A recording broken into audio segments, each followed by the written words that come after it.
How do you feel about yourself? Did you just come up with a long list of weaknesses? Are your memories filled with past failures? Are you ashamed of events that happened in the past? Do you find it hard to like yourself? This week, you will solve the mystery of why you feel that way. Welcome back to our Change How You Think weekly video podcast. If you'd like to hear from us every week, then subscribe to our videos on YouTube or click on the weekly video tab at the top of this webpage. Fill in the subscription form and you'll get our free self-assessment ebook, Healthy Moods, along with your choice of mental, spiritual, or relationship information. Beating ourselves up is a national pastime. We all do it.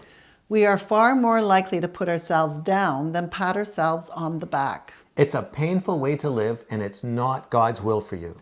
So why is it so hard to feel good about yourself? This week, we are going to answer those questions by watching an excerpt of the first lesson in our Free Your Mind program course, which is called Loving the Real You. We'll talk again after the video. Welcome to Lesson 1 of Loving the Real You. In this course, you will learn why you stopped liking yourself and then discover the real lovable you. In a previous course, Removing the Mask of Shame, you learned that painful life events, particularly in childhood, can make you feel defective and ashamed of yourself. That feeling often leads to disliking who you are and then not accepting yourself. The loss of self-acceptance is a very common, painful experience, and that's why we're talking about it today. So why is self-acceptance so important? It's because if you can't accept yourself, it's difficult to accept anyone else, and that includes God. It will damage all your relationships, and you will never be at peace with yourself. Accepting yourself is the foundation of your personality. It's the stable base from which you reach out to form relationships with others and contribute to their lives. Have you ever tried to reach for something overhead while standing on a chair with rollers? This was beautifully illustrated by Kathy a few years ago. While she was working in the basement, I heard a loud crash and cry for help. I rushed down to see what happened. I found her in a heap on the floor surrounded by broken glass. She explained that she was working near the ceiling and standing on a chair with wheels. When she leaned forward, it moved backward and gravity kicked in, leaving her in a heap of broken glass on the floor. She, of course, had forgotten that we'd been teaching about the dangers of standing on an unstable platform for years, and I wondered if you'd been listening. Well, there's more to the story than just that, but I'm not going to go there right now. The motto of this story is that you can't accomplish anything while standing on an unstable platform, dear. If you can't accept yourself, you will not have a stable personality. So you will feel too weak and insecure to connect with other people. To understand self-acceptance, you need to realize you have a true self and a false self. You choose which one you're going to live in. You are living in your true self when your image of yourself is firmly based on the truth of who Jesus says you are. You're living in your new man in Christ. When Jesus is living in and through you, you reflect and radiate his nature.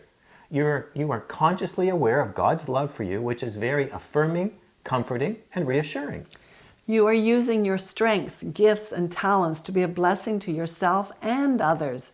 You have an outward focus, loving and blessing others out of the overflow that you are receiving from Jesus. You can cope with negative events, not overreact, and not take it personally. You're joyful, confident, and relaxed.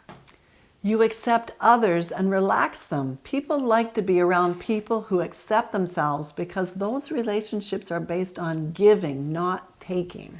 Your false self is an unstable, insecure base for your personality. It's based on lies you believe about yourself that put you down and make you feel incompetent, devalued, meaningless, not worthy of anyone's love, and a loser. These lies destroy your self-esteem, self-worth, self-confidence, and self-image. They make you feel insecure and may even cause you to reject or hate yourself. When you feel this way, you become introspective, always looking inside at your flaws and preoccupied with weaknesses and failures. As you learned in the course on shame, people who feel this way often wear masks to hide their unacceptable selves so they can put on a face that others may like. This is a defense strategy to protect themselves from rejection and criticism. A person feeling this way is unable to see their true selves. The lies block that view of themselves. They are unable to accept what Jesus says about them. His opinion is so far from their own, they discount it completely. Relationships are very difficult because when you can't accept yourself, you can't accept others. The person's focus is inward and their inner turmoil makes other people tense. So you can see how living in your false self creates barriers between you and your true self, between you and other people, and even God. All the lies from your false self are stored in your emotional baggage, and these lies are constantly active, reminding you what a loser you are. And that keeps you in continuous emotional pain that you have to try to keep under control. It's hard work, and you're not always successful. This is like living on top of a volcano. The mountain is filled with the painful lies of your false self. It continues to grumble and blow off steam if you come under any kind of stress that reminds you of your flaws. The emotional energy required to manage all the painful thoughts can even create physical symptoms like fatigue, muscle pain, headaches, or stomach aches. Of course, you can make the top of the mountain where you live look very pleasant and mature. Everything appears perfect and serene.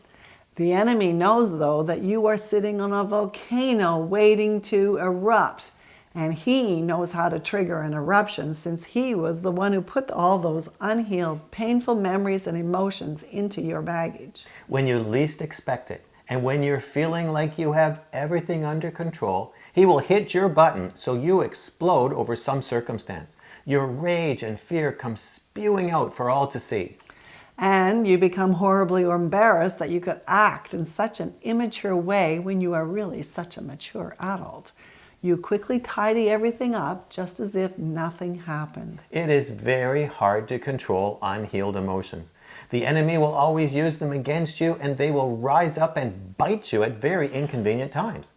We become slaves to these emotions since they can't be controlled, and that's why we can't be at peace with ourselves or others. Walking in the Spirit becomes a difficult struggle. As years pass, the pain of this insecurity and lack of self-acceptance just builds and explodes on and off regularly. Another trap from not accepting yourself is that you will be dependent on others to make you feel better about yourself. That makes you a slave to other people's opinions, which keeps you feeling insecure all the time. It's not easy to escape from your false self. It doesn't give up without a fight. It will mount a fierce resistance to justify all the lies you believed for so long.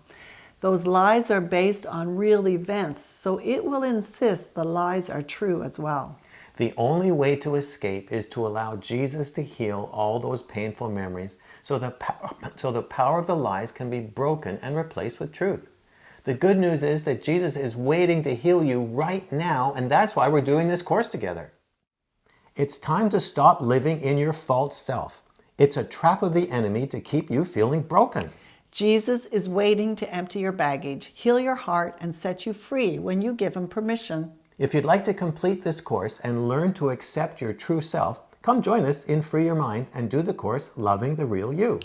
Free Your Mind is an online self-study program that will help you change how you think. It will guide you through the pathway of healing mentally, spiritually, and emotionally. Through 15-minute videos, regular live group coaching calls, an online community forum, and 24-hour access to our entire video library, you can work at your own speed, anytime from anywhere in the world on any device to begin the life-changing transformation you've been looking for. You can learn more about it using the links below this video. We'll talk to you next week, but this week, start living in your true self.